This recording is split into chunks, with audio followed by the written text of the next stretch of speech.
Este documento que veis en imágenes fue remitido por 4 economistas españoles dirigidos por Roberto Centeno a diferentes autoridades de la Unión Europea. En él se demuestra que las cuentas oficiales de la economía española están manipuladas. Según este estudio, el PIB español real sería de entre un 17 y un 18% inferior al oficial, y la deuda española ascendería a un 170% del Producto Interior Bruto. José Papí, miembro del MCRC, economista y una de las personas que ha colaborado en este estudio que ha realizado el equipo del economista Roberto Centeno. ¿Qué tal? Arratsaldeon, buenas tardes. Son unas cifras las que tenemos sobre la mesa que nos pintan una España que está prácticamente en quiebra.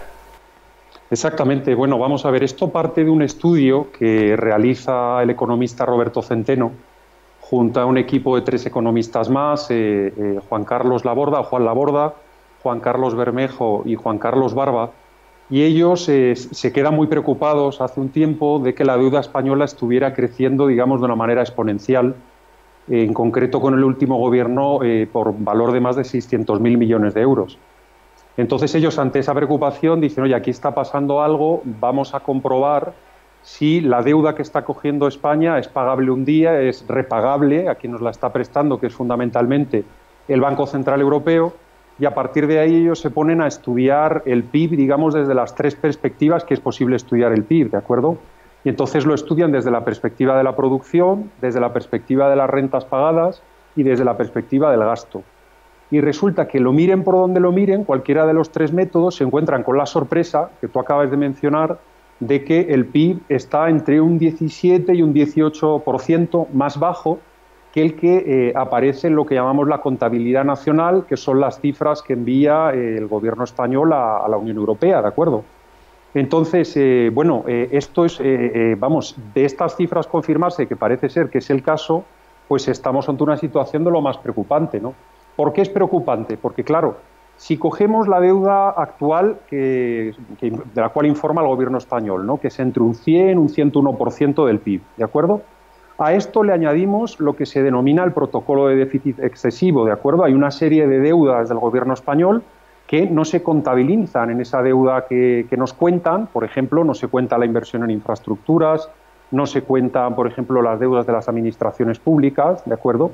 Entonces, sí, pero en definitiva estamos hablando de una serie de pasivos en circulación que sí que tendrán que pagar los españoles en algún momento, ¿no?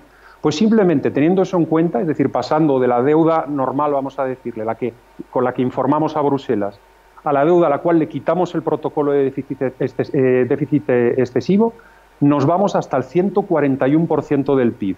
Pero claro, si el PIB no es verdad y el PIB que tenemos a día de hoy es un 17, un 18% inferior al que nos está diciendo el gobierno, ese 141% se convertiría automáticamente en un 171%. Y claro, ahí ya estamos hablando de una ruina, que eso no lo pueden devolver ni 2 ni 3 generaciones de españoles, ¿no?, que nos sigan. José, ¿cuáles son las consecuencias que puede tener para España esta deuda impagable? Hombre, esto es gravísimo, porque estamos hablando de una deuda que, bueno, en toda la historia no se ha conocido que un país pudiera devolver una cantidad tal, ¿no?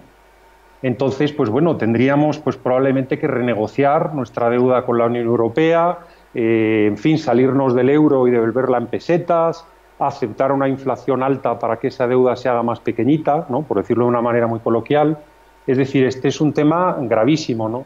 De ahí, por ejemplo, pues el artículo que ha publicado el Daily Express, que es uno de los principales periódicos británicos, la semana pasada. Es un periódico que tiene una audiencia de casi 1 millón de personas al día, y bueno, el titular era tremebundo, decía España está arruinada para los próximos 50 años, ¿no?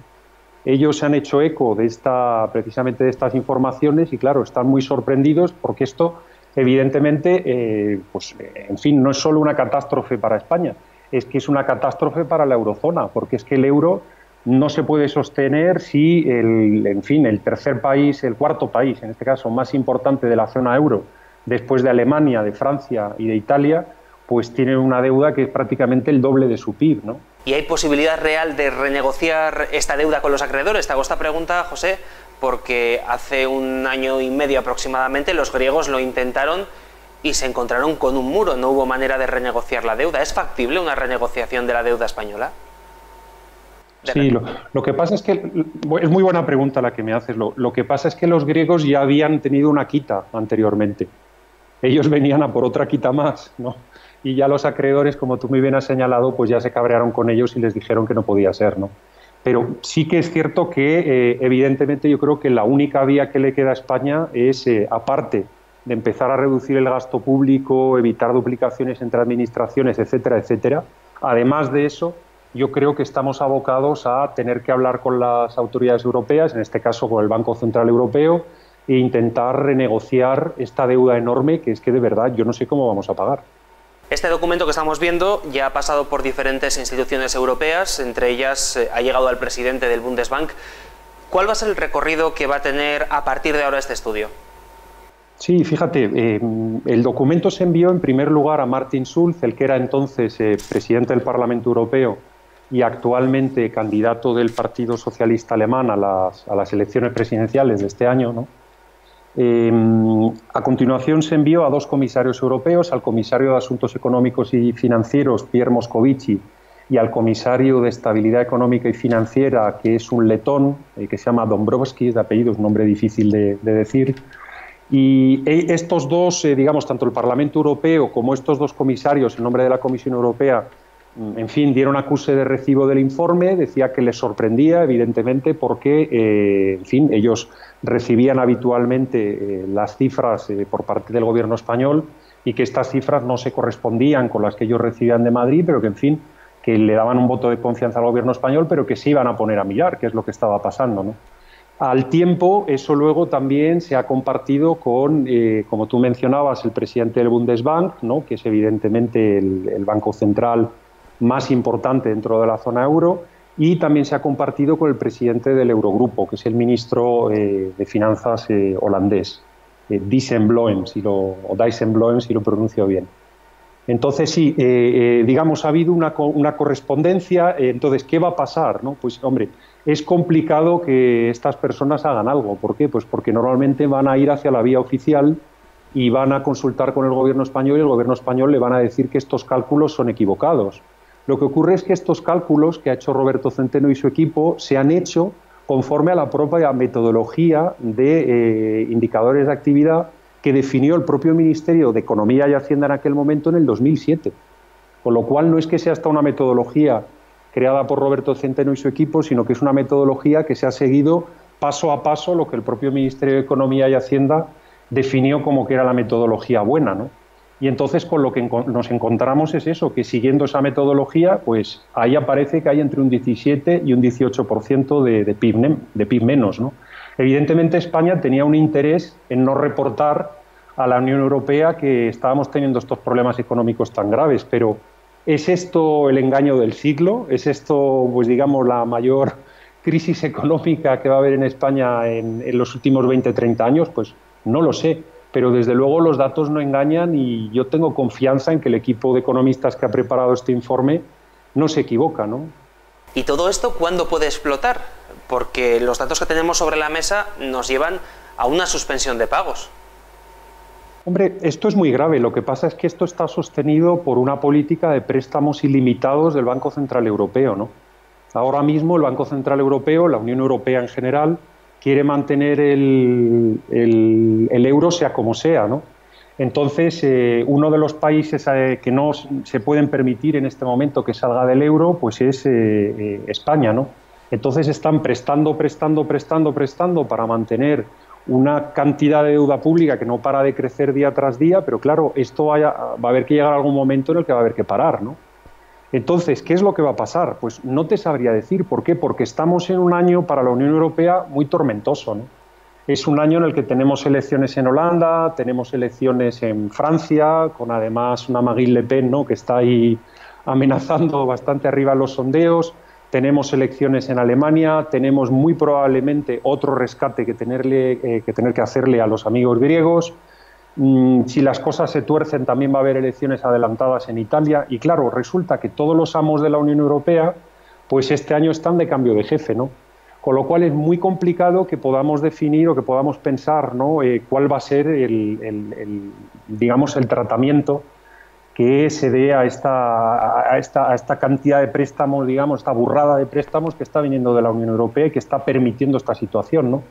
Nosotros lo que estamos haciendo, en fin, yo soy nada más que un mero colaborador del equipo de Roberto, pero lo que estamos haciendo es compartir los resultados de este estudio con diferentes instituciones económicas europeas de prestigio, como ha sido, por ejemplo, el Instituto IFO de Múnich, que nos ha dicho que la metodología en principio es correcta. Ahora mismo están entrando en el detalle de las cifras el Instituto de la Economía Mundial de Kiel, de la Universidad de Kiel. Ellos están trabajando también en revisar numerito a numerito que todas las tablas hayan sumado bien para llegar a la conclusión de que el PIB es entre un 17 y un 18% más bajo. Y, en fin, en eso estamos tratando por lo menos que se vaya conociendo por parte de varias instituciones académicas de prestigio y que a partir de ahí se vaya haciendo más gente eco de qué es lo que está ocurriendo, ¿no?, en España. Y, bueno, si esto se llegara a destapar, pues, en fin, es que no soy capaz de aventurarme a calificar lo que sería esto. Esto sería una catástrofe, pero vamos, estupenda, ¿no? José, para finalizar, si hay alguna persona que nos está viendo que quiera ampliar información sobre este documento, no sé si está publicado, si se puede consultar directamente o si hay algún tipo de resumen. Sí, ha habido, vamos a ver, el documento al completo no es público, o por lo menos a mí no me consta que sea público. Sí que es cierto que se han publicado tanto en el periódico digital El Confidencial como en el periódico digital Voz Populi una serie de artículos donde se iban presentando primero las conclusiones preliminares y luego las conclusiones más avanzadas y luego las conclusiones finales de este trabajo, ¿no? Porque, como te contaba antes, el PIB se ha calculado a través de 3 métodos, ¿de acuerdo? Entonces, cada una de las conclusiones de cada método se ha ido publicando en estos medios. Entonces, buceando un poco en El Confidencial o en Voz Populi, se pueden encontrar, en fin, 3 artículos. Uno fue del mes de junio del 2016, otro en el mes de octubre del 2016 y otro en el mes de noviembre, donde se ha presentado a la sociedad, en fin, las conclusiones de este informe, ¿no? Entonces, bueno, yo invitaría a vuestros televidentes a que, en fin, a que se bucearan un poco en un buscador de Internet y seguro que lo podrían encontrar. Pero vamos, yo creo que en breve estas informaciones se compilarán en un estudio único y se presentarán de una manera no técnica, porque es evidente que la correspondencia que se está manteniendo con las personalidades de la Unión Europea y con los institutos académicos es una correspondencia quizá demasiado técnica, ¿no? Pero sí que yo creo que en breve se elaborará un informe que compilará, digamos, esos 3 artículos con un lenguaje, digamos, accesible y fácil para todos, para que sea, en fin, conocido por la mayor parte de gente posible, ¿no? José Papín, miembro del MCRC, economista y una de las personas que ha colaborado con el equipo de Roberto Centeno. Muchísimas gracias por habernos atendido. Es que ricasco. De acuerdo, un placer y muchísimas gracias por la invitación.